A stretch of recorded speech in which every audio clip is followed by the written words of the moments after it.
It is the glory of God to conceal a matter. To search it out is the glory of kings. This is the Message to Kings podcast.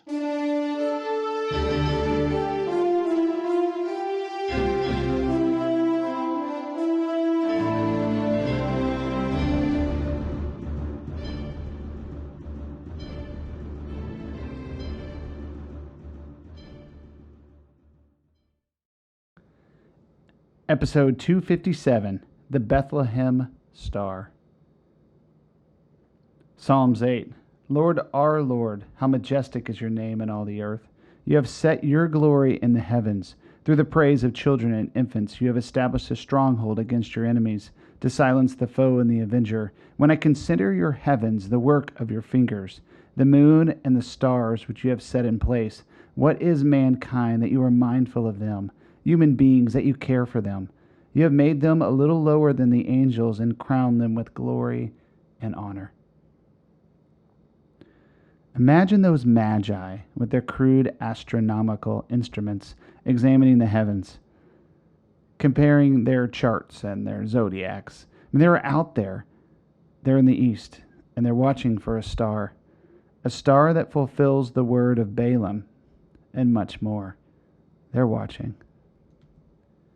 It's 12 BC, and the Magi are a religious class that determines who the kings of Parthia are.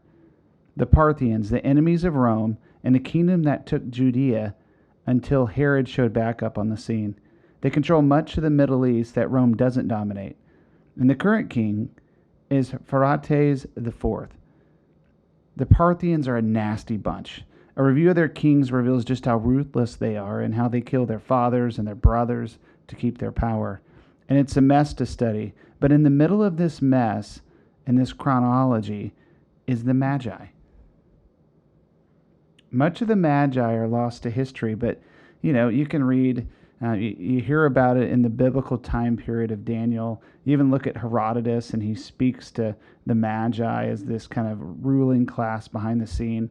And other historical references, they point to the Magi often, but still much of them are lost to history.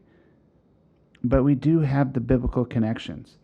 It was Daniel who, the magicians and the Magi and even the warlocks of Babylon and Persia, they reported to him.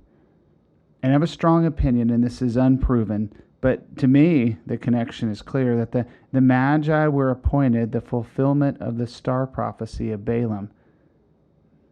And there must have been even more to it.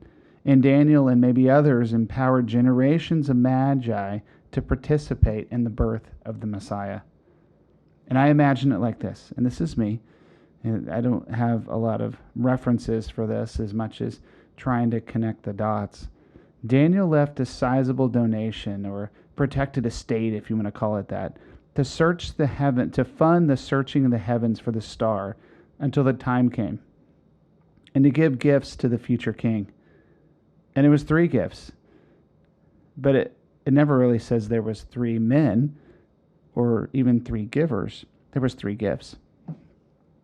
Most likely an entire entourage with military escort shows in Jerusalem and stands before Herod and asks, "Where is this new king?" And it's no wonder the whole city was afraid and Herod was disturbed. But we're getting ahead of ourselves. It's 12 BC, and they're still searching for this star.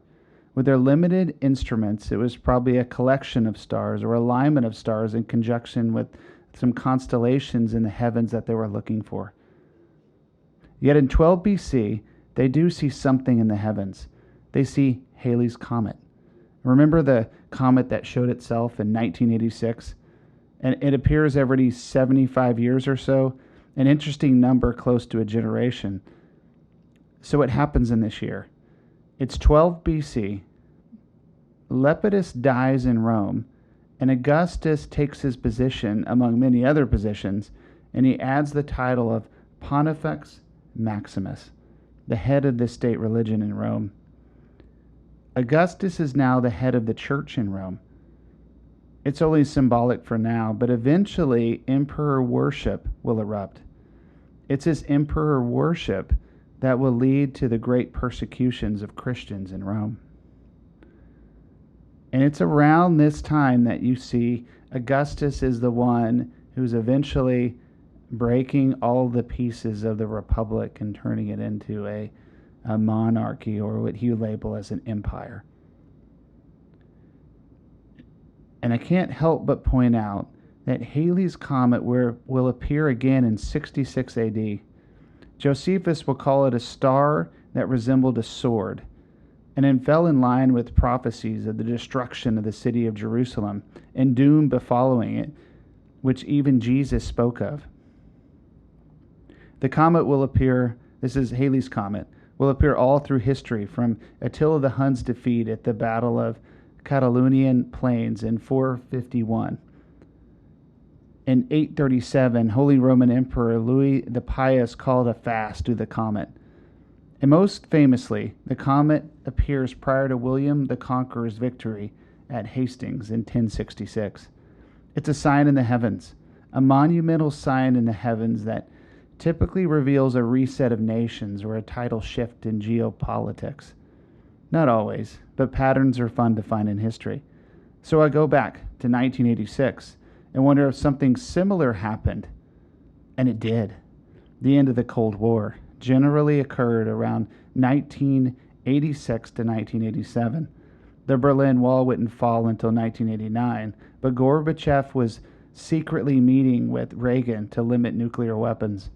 Patterns in God's language are fun to find. Look up to the heavens. How does the scripture go? Genesis 1:14. And God said, "Let there be lights in the vault of the sky to separate the day from the night, and let them serve as signs to mark sacred times and days and years." Psalm 19.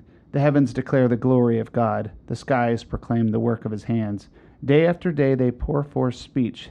Night after night they reveal knowledge.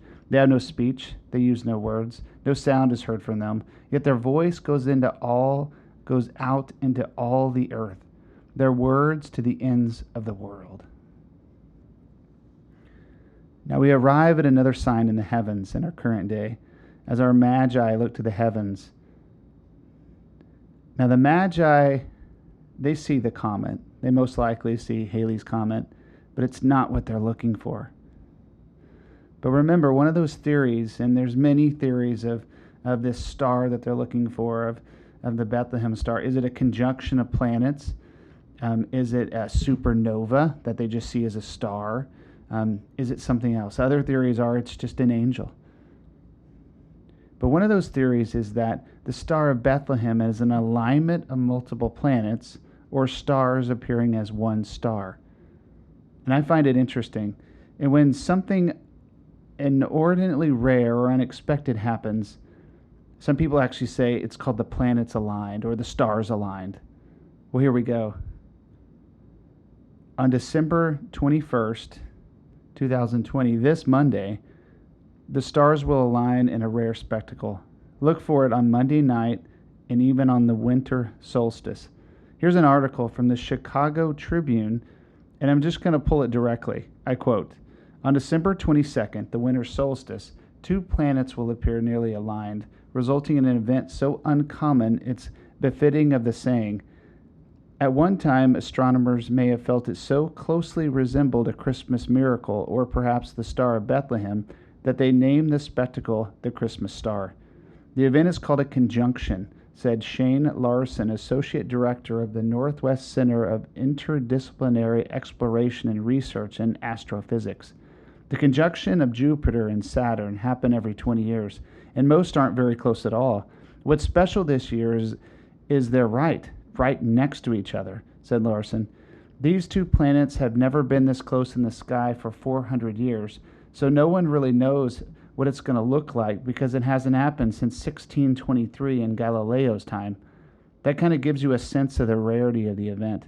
This is not just a once-in-a-lifetime event, it's a once-in-our-history since we built the telescope event. The star will only be visible for about an hour shortly after sunset, which in Chicago should be at 4:23 p.m. that day. The winter solstice is when the northern hemisphere has the fewest hours of daylight all year. Remember, it won't be the whole night. People wishing to see it will want to look to the horizon in the southwest sky. He said to look near where the sun has set and make a fist lining up to the bottom with the horizon. The top should be where Jupiter will be, and it will be the brightest star in the sky. Saturn will be much less so, but within about 45 minutes of sunset, Christmas star should appear. It will set about 6:40 p.m. in Chicago. And that's kind of the end of the article. Isn't that amazing? This is a conjunction or convergence emerging Monday to show us what it could have looked like when the Magi caught a glimpse of a star in the east so many years ago. To conclude this episode of Message to Kings, let's talk about stars aligning. Let's talk about the messaging from heaven, or just look at it symbolically. For many, the winter solstice may not be like a noteworthy day, but the day has astronomical, cultural, religious significance for people all over the world. Celebrations of these days and nature's continuing cycle has been common through cultures and history. In the northern hemisphere, the winter solstice happens in December. It marks a day when the shortest period of daylight and the longest night of the year. Although winter is a season of dormancy, darkness, and cold, the December solstice actually marks something amazing. And I pulled this, and it's very common for actually people throughout history to call the December solstice or the winter solstice the, quote, turning of the sun. And the days slowly get longer.